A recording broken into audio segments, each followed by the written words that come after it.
Good evening, ladies and gentlemen. Welcome to the 4th Blair County Sports Hall of Fame induction dinner. If I may, I'd like to reintroduce myself. I'm Stan Savern. It's been my pleasure to be the MC for the past 4 years. MC could go for mildly clever. In my case, mostly childish, I think is a better fit. I want you all to know that we appreciate your coming here and, of course, your donation to the Blair County Sports Hall of Fame. We want to rest your mind at ease and let you know that of all the money that was collected for the dinner tickets tonight, none of it went through the Golden Panthers at Pitt, so it'll get to the right place. It's my pleasure to introduce the president of the Blair County Sports Hall of Fame and the man who, among others, puts this affair together, Steve Sheets. Steve?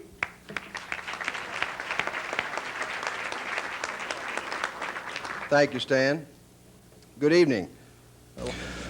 Tonight we'd figured on having about 600 people in attendance, but the demand for tickets this year was greater than it's ever been in the 4 years since we started. We never advertised the event. We never got to that stage, and yet we've got 687 people here tonight.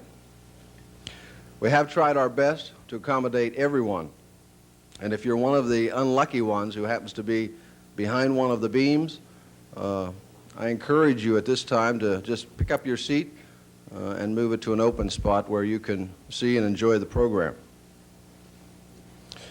When we formed the Blair County Sports Hall of Fame 4 years ago, we had a vision.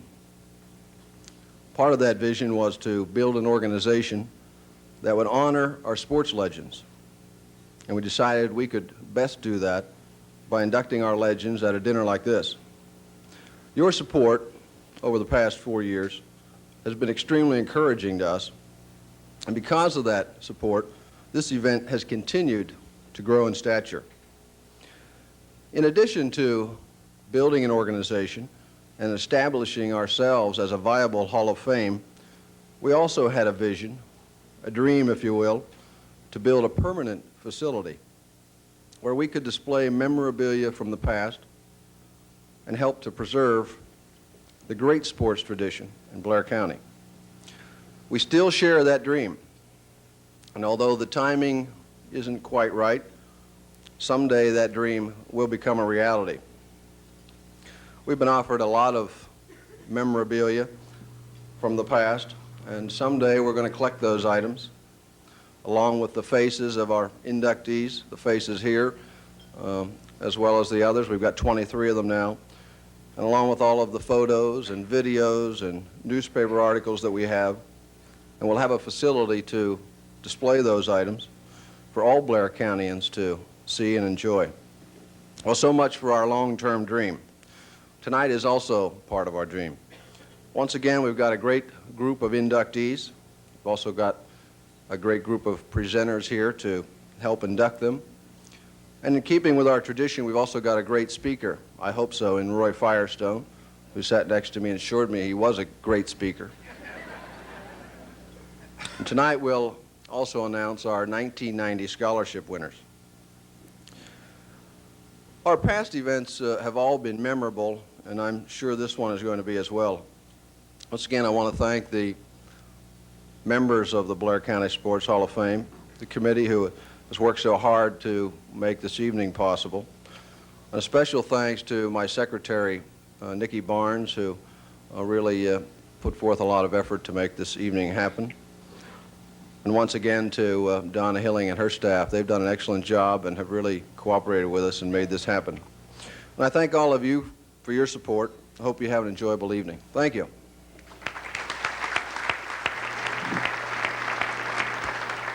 Thank you, Steve.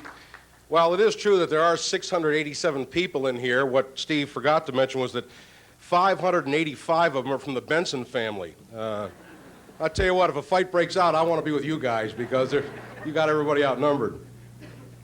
Our first presenter is here to offer the presentation for a posthumous inductee, Ward McClanahan, which will be accepted by his son Jack. Roy Rumbaugh graduated from Penn State in 1950, which means he's the only guy on earth who predates Joe Paterno there. He was hired immediately by Ward McClanahan coming out of college, and is now the chairman of the board of the McClanahan Corporation. A close business friend, a business colleague, and a close personal friend, here to present Ward McClanahan for induction is Roy Rumbaugh. Roy?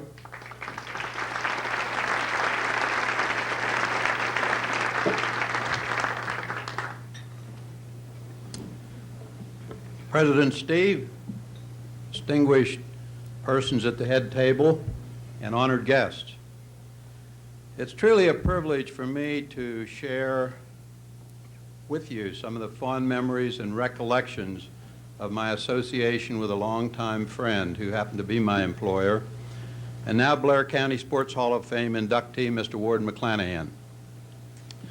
I want to speak mainly, in the very brief time allowed, Steve, about Ward McClanahan, the person whose fruitful and eventful 92-year lifespan ended in 1974. His athletic accomplishments are a matter of record and are included in your program booklet, but I will mention briefly some of his major achievements. Ward's grandson, Michael, told me recently that his grandfather first became excited about pole vaulting by finding out that he could vault over his mother's clothesline in the backyard in the Gaysport section of Hollidaysburg using her clothes pole. At about the turn of the century, Ward was captain of the Hollidaysburg track team. He then attended Phillips Andover Academy and made his mark in both pole vaulting and shot put. Then on to Yale in 1903, where he excelled in pole vaulting, high jump, broad jump, and shot put. In May 1904, Ward McClanahan established a new world record in pole vaulting.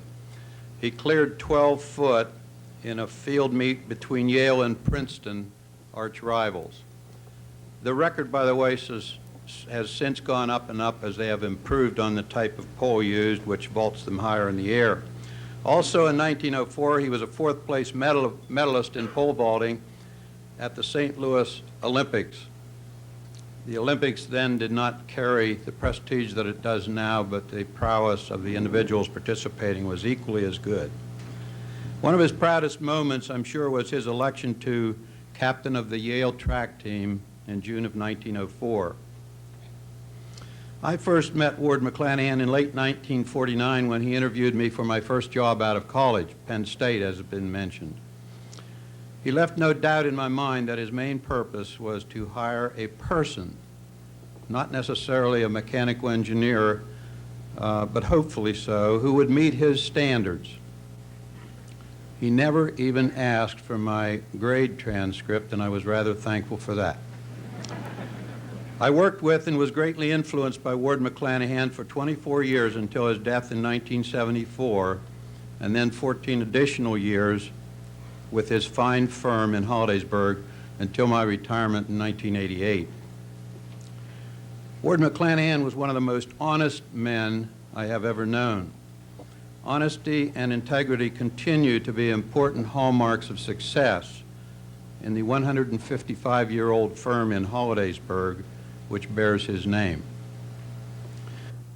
Those of you who knew Ward McClanahan know that for many of his twilight years he carried a cane constantly because of an arthritic back and hip problem. I learned early on to interpret the various gestures of that cane. If he were here on the platform tonight, I would by now have received the gesture which meant, "Young man, you've said enough, now be quiet." And so I will. Thank you very much.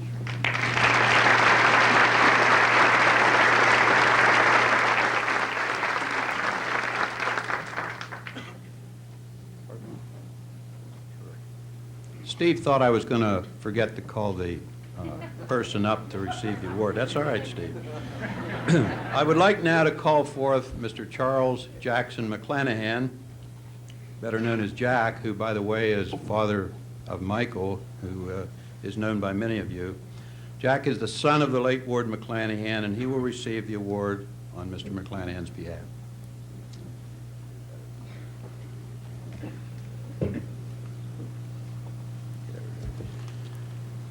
Jack, I know that you're already aware of the great love that I and the employees at McClanahan Corporation had for your father. As I said early on, it's a distinct pleasure for me to be involved in this very well-deserved award, and I present it to you now with great pride.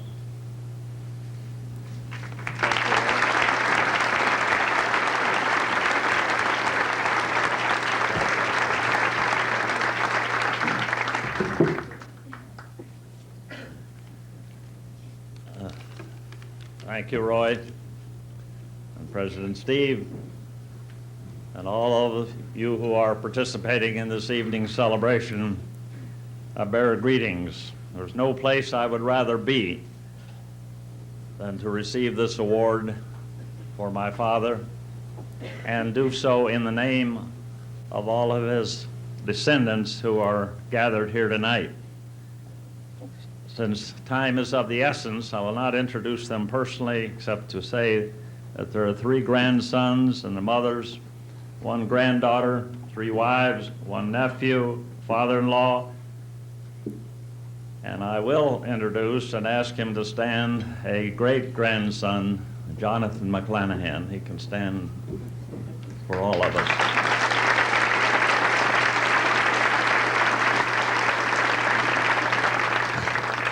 Pole vaulter or something or other of the future.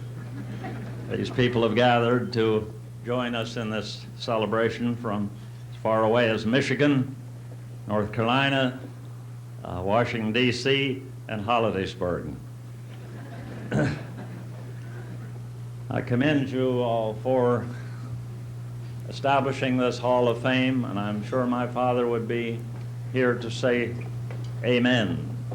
For he believed that athletics of all kinds build character, and he was a proponent of that in his exercise of support of athletics throughout his entire lifetime. He's not able to be here tonight except in spirit, so I will try to briefly give you some idea of the kind of a person he was, as Roy has done. He was born in Gaysport in 1883, a big suburb of Hollidaysburg over there. While he was away from the area for 25 years of his working life, he was proud of Blair County, the community of Hollidaysburg. He had a lifelong love affair with it, and happy to come back and spend the remaining years of his life here. As a boy and a youth, he wandered the hills of the counties down to Everett, Bedford, throughout the area, hunting, fishing, trapping, camping, great outdoors, and I think that's where he built his energy and his strength. So when he went off to Andover, and such tests as they gave in those days, he was the strongest man in the entire school. And he took easily first to shot putting, and then I don't know just why he went on into pole vaulting to make that, because except that he was strong enough to carry the kind of pole they used in those days. As we were leaving after a visit, when we would come from wherever we were living to visit, he always came out on the back porch and gave us a wave. On this particular occasion, I sensed that this might be his last time. Not long after, we returned to participate in his memorial celebration. As the funeral cortege wended its way through the gatehouse entry into the Presbyterian cemetery, thought it how fitting it was. Those gates, if any of you have seen, are so strong and so well built out of sturdy oak to last 1,000 years. As he went through that gate, it's particularly appropriate because 50 years before, he had designed and built that gateway into the Presbyterian cemetery. Our next presenter is Frank Mastrocola. He is here to offer presentation for our inductee, Dick Bartholomew. Frank ran track for Mr. Bartholomew at Altoona High School in the mid-1930s, and then he became the basketball coach at Roosevelt Junior High. Many of you will remember that. He was coach there for 12 years. In those 12 years, he won 9 championships, 7 in a row. He also, during that time, had winning streaks of 40, 30, and 28 consecutive games. He then became the high school head coach at Altoona High School for 7.5 years, and won 4 District 6 titles. May I present, to offer for induction Dick Bartholomew, Frank Mastrocola.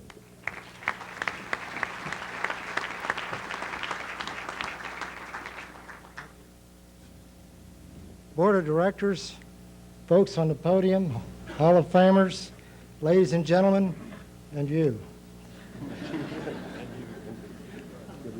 Neil Rudell phoned me while I was in Florida, and he asked me if I would present Dick Bartholomew in the Hall of Fame.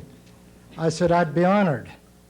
Now, you good people here ought to be commended because you're supporting such a wonderful occasion.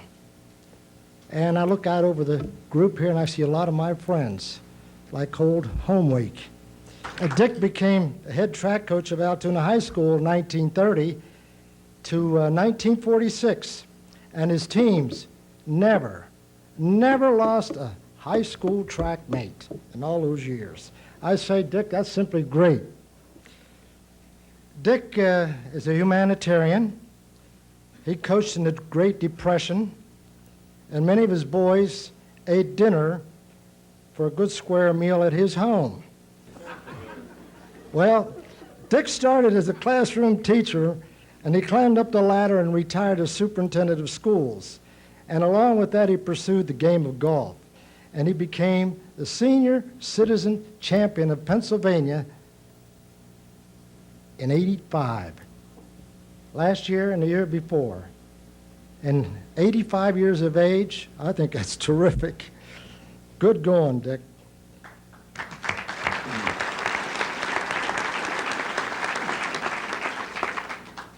And I've got to give sweet Alice, his wife, credit for taking such good care of him. Thank you, Alice. Dick, you've developed some really great athletes, and a lot of the boys are back there, made a great effort coming from all over the country to honor you tonight. I wished we could have them all stand, but I see there are no lights back there. But don't forget, boys, after this program, we want you to meet with Dick Bartholomew, and we're all going to his house and have a whale of a time. Now here's a thought. No wonder the Benson brothers right here, Brad and Troy and Sean and Todd, did I miss anybody? I got them all. No wonder they're great athletes. They got their uncle blood coursing through their veins. So that's one thought. And then here's another thought. Nowhere in this great country of the United States will you see a granduncle and a grandnephew being inducted simultaneously in the Hall of Fame. Now that is unique. That's really unique.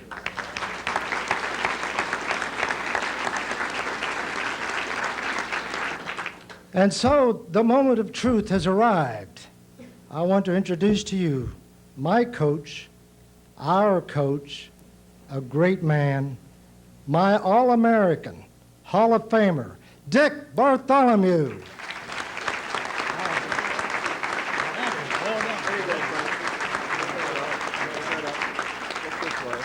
Face this way, buddy. Yeah.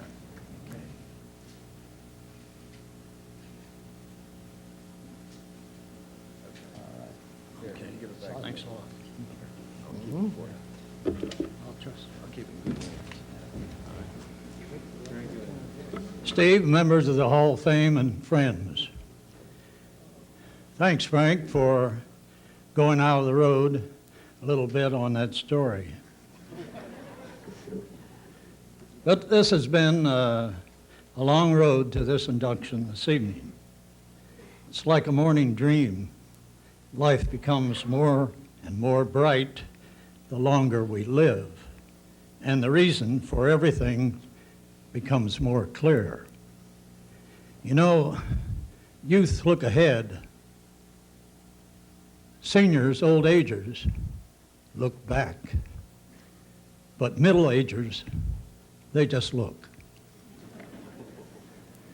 As many of you know by now, this guy, Brad, and I are related. I am great Uncle Dick to Brad. He competed, or I competed, long before he was born. So we know each other as relatives and good friends, but my achievements in track are just hearsay to him.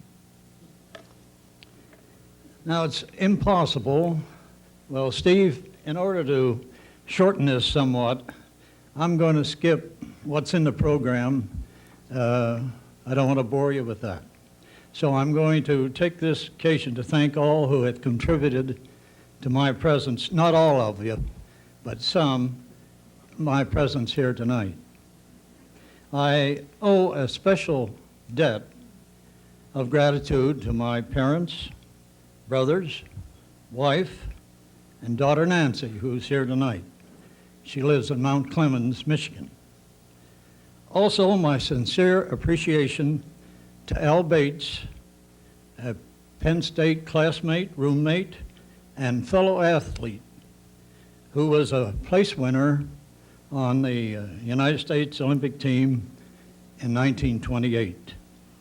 And it was one that I hoped to join him in, but due to a pull tendon, I didn't make it.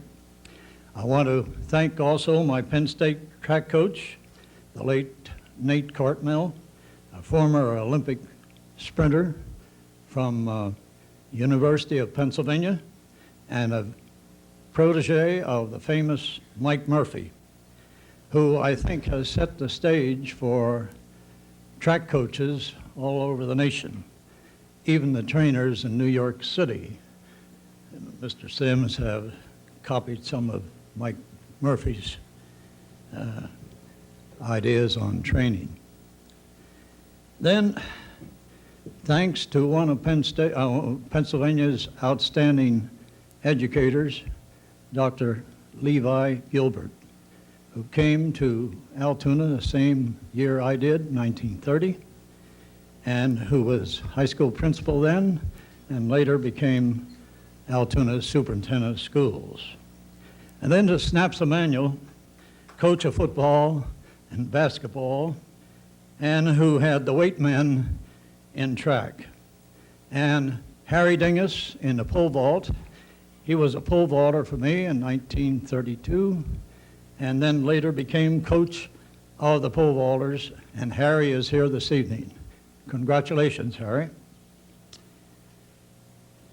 When there are over 100 out for track, there develops a group of district and state champions and record holders, and some who have made outstanding contributions as teachers, administrators, coaches, and ministers.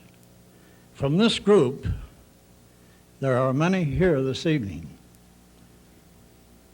To say that I'm proud of you is putting it mildly. It's been great seeing you come through. Thanks for the memories. And a special thanks to Frank, Bill Madden up there, Harry Clark, Gene Hutchinson, Dr. Arthur Pollock, and my wife, Alice, who has been a great help. Finally, thank you, members of the Hall of Fame, for giving me this accolade this evening. And I thank the great Lord above for making it possible for me to be with you.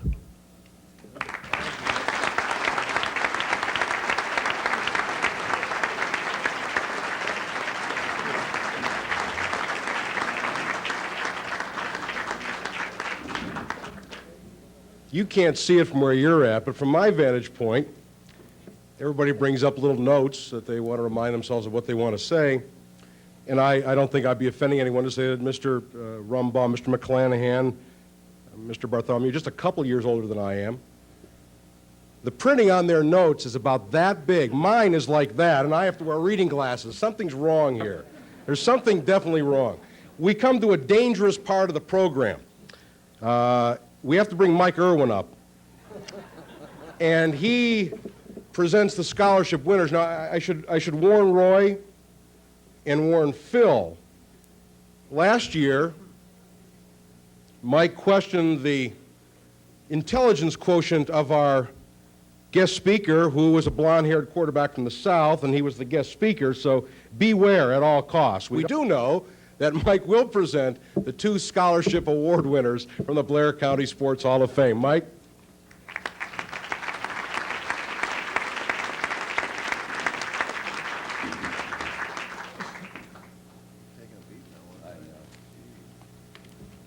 Well, you don't make the same mistake twice. With that warm introduction, I'm just happy to be in front of you here this evening.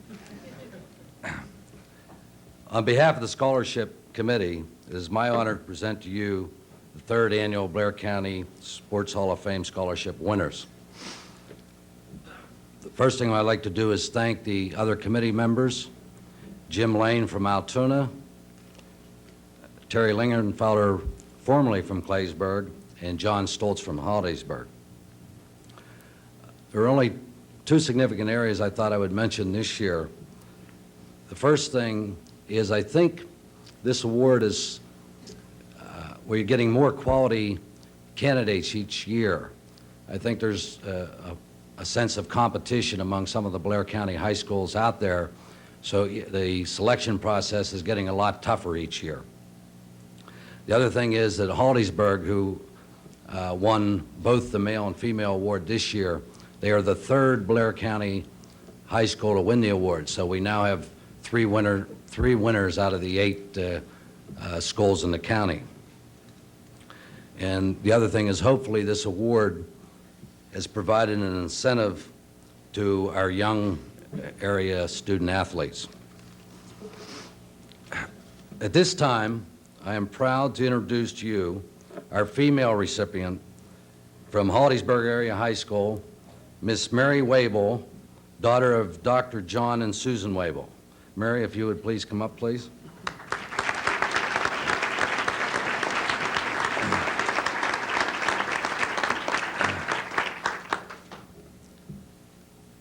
I'm going to keep the statistics short tonight. Mary ranked #1 in her class out of 308 students at Hollidaysburg.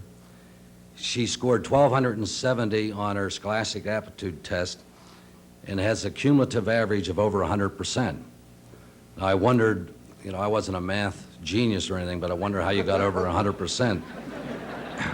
So I asked Mary that earlier this evening, and she said that she's taken some advanced placement courses, and they give them extra credit at Hollidaysburg, so she does have an average of over 100%, up until this year anyway.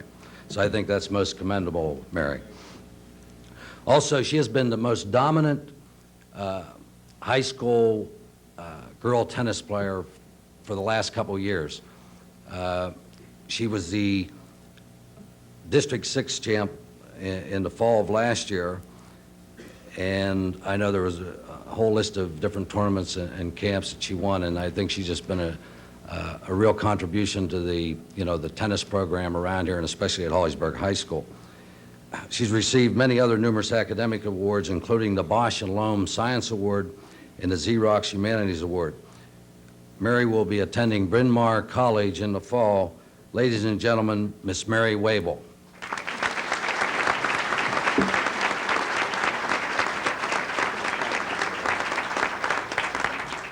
Thank you very much. Eric and I have been told that we've had 30 seconds to about a minute to say all of our thank yous, so we can guarantee that if you just indulge us for 30 seconds.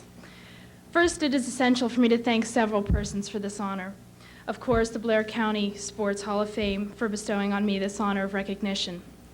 I'd like to also convey to you my deep appreciation to Mr. Dean Rossi, the athletic director at the Hollidaysburg Area Senior High School.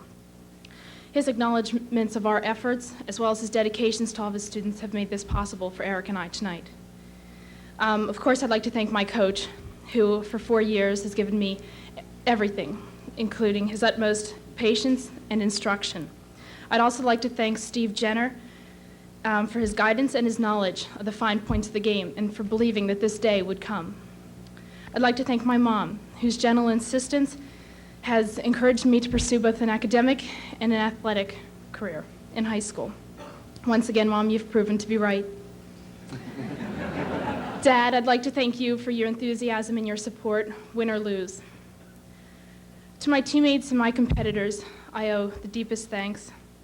Their friendly personalities and their competitive spirits have made tennis all that it is cracked up to be, a game of fun and a very enjoyable sport. Thank you.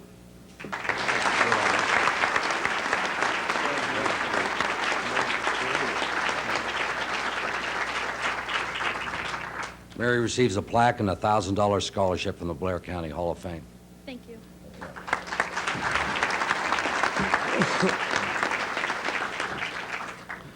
Now, for our male recipient, this young man is also from Holliesburg Area High School. Let me introduce you to Eric Klinger.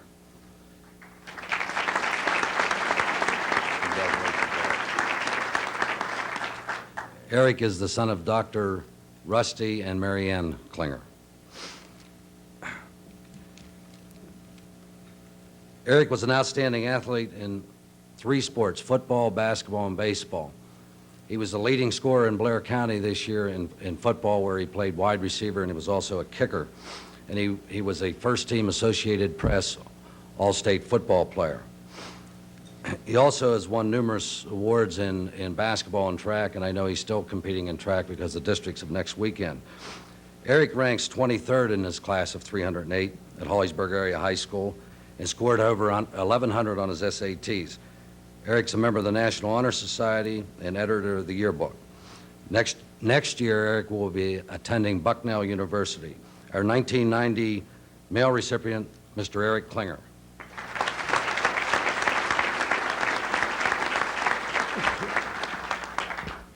Mary, you gave me a tough act to follow. First of all, I'd like to thank the members of the Hall of Fame committee for presenting me with this honorable award. It means a lot because it combines both academics and athletics. I'd like to thank the coaches and fellow teammates for all their support in helping me achieve my goals. Dean Rossi, the athletic director, who has given me numerous assistance over the last 2 years with recruiting. And last of all, I'd like to thank my parents, who have always been there to support me. Without their guidance, I would be unable to combine the best of academics and athletics. Thank you.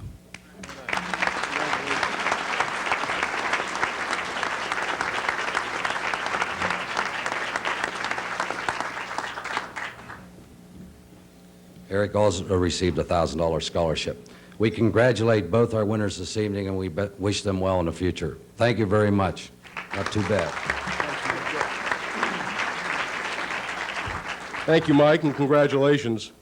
Mary, if you could give me some help with my backhand volley after the banquet, I would really appreciate it a great deal. Eric scored over 1,100 on his SATs. That's more than the entire Oklahoma University offensive unit.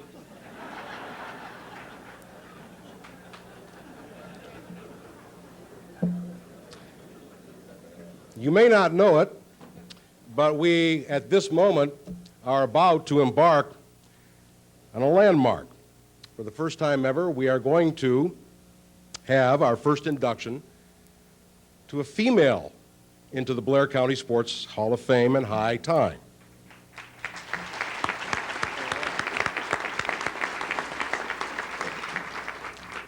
Not only is Fredina Iffert deserving, but Nancy Sheets said Steve would sleep in the garage for 6 months to present Fredina for induction into the Blair County Sports Hall of Fame. With us is Dave Peck. He was on the national professional racquetball circuit from 1975 through 1982, and during those 8 seasons was regarded as one of the top 3 racquetball players in the world, culminating in a national championship for Dave in 1982. He is now perhaps the single most respected racquetball coach in the country. He has coached more junior national champions in racquetball than any other coach in the country. Most intriguing to me is that he now works for LA Gear. If you could just introduce me to one of those models on TV that they have. Just send me a name, anything. No problem? Thanks very much. Here to present Ferdina Iffert for induction into the Sports Hall of Fame, Dave Peck. Dave?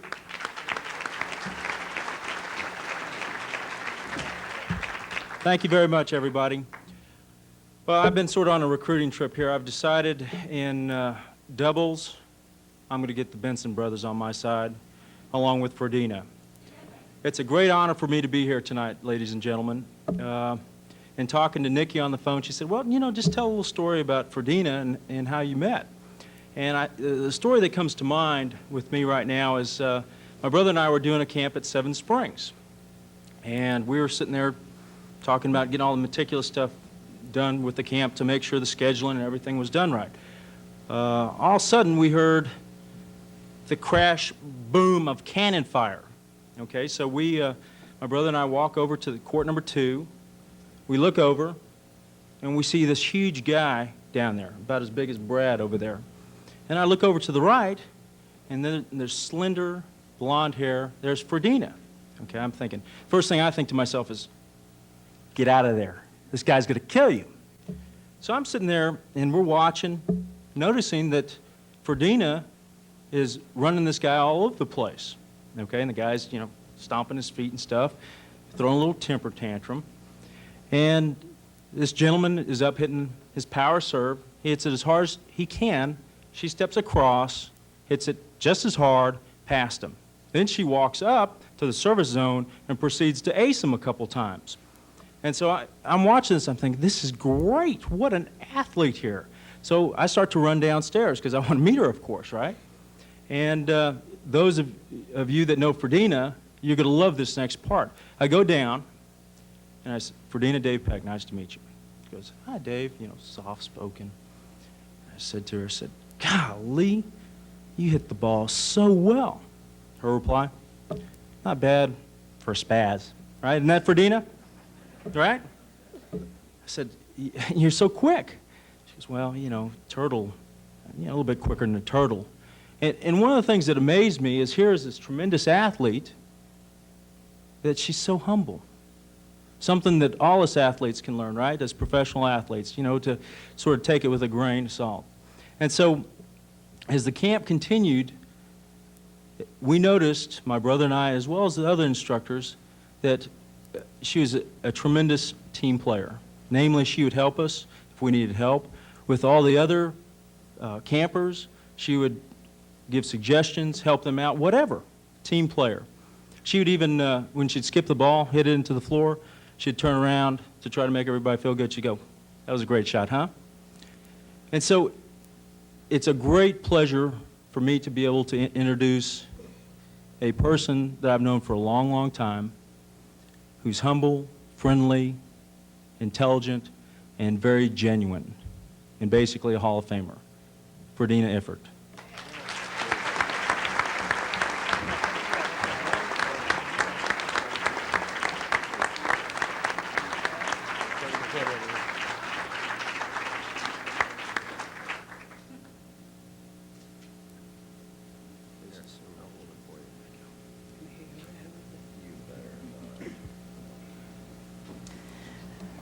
First of all, please bear with me.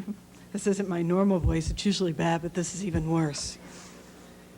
I'd like to thank Dave Peck for being here tonight. It's a thrill for me to have him come from Colorado to present me, and that I meant that much to him, knowing how much he means to me. Thank you, Dave. And also I'd like to thank the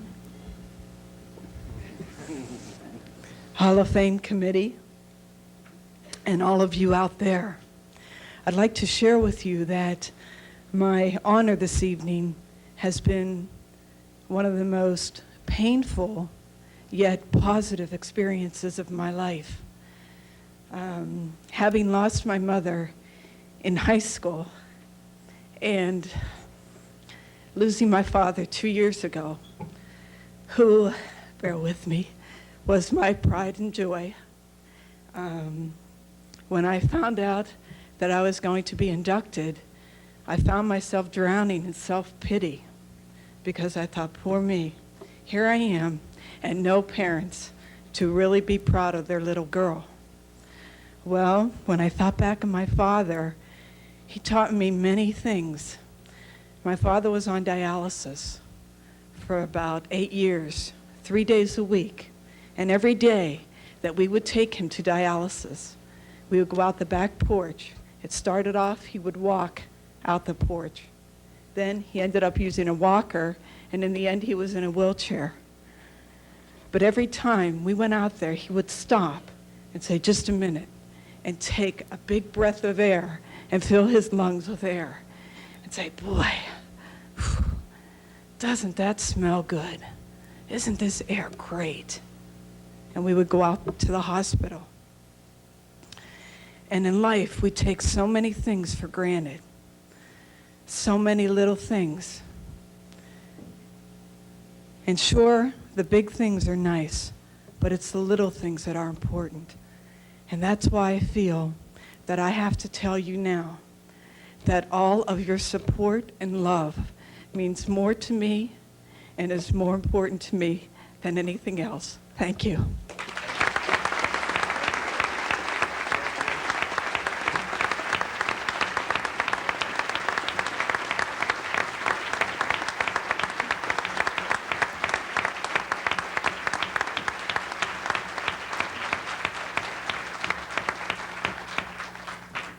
Beautifully said. And I don't know if Kathleen Turner can play racquetball, but she's got nothing in voice on you. You keep it like that. Our next presenter, I think, deserves at least a Nobel Peace Prize or a humanitarian award, because this man has to get along with Buddy Ryan. And apparently he does, because they win. Harry Gamble is the president and general manager of the Philadelphia Eagles, has been since 1985, has been with the organization since 1981. When he came there as a volunteer head assistant coach, was named full-time to the organization in 82. He became acquainted with our inductee Otto Neidinger when they were coaches at Lafayette College. Harry, the head coach, and Otto, an assistant there, and they moved on to Penn in 1971 for 9 years, from 1971 through 1980. When Harry was the head coach there, Otto was his assistant coach. They have a long relationship, obviously, both as head coach and assistant coach, and certainly as friends along that way. Here to present inductee Otto Neidinger is Harry Gamble. Harry?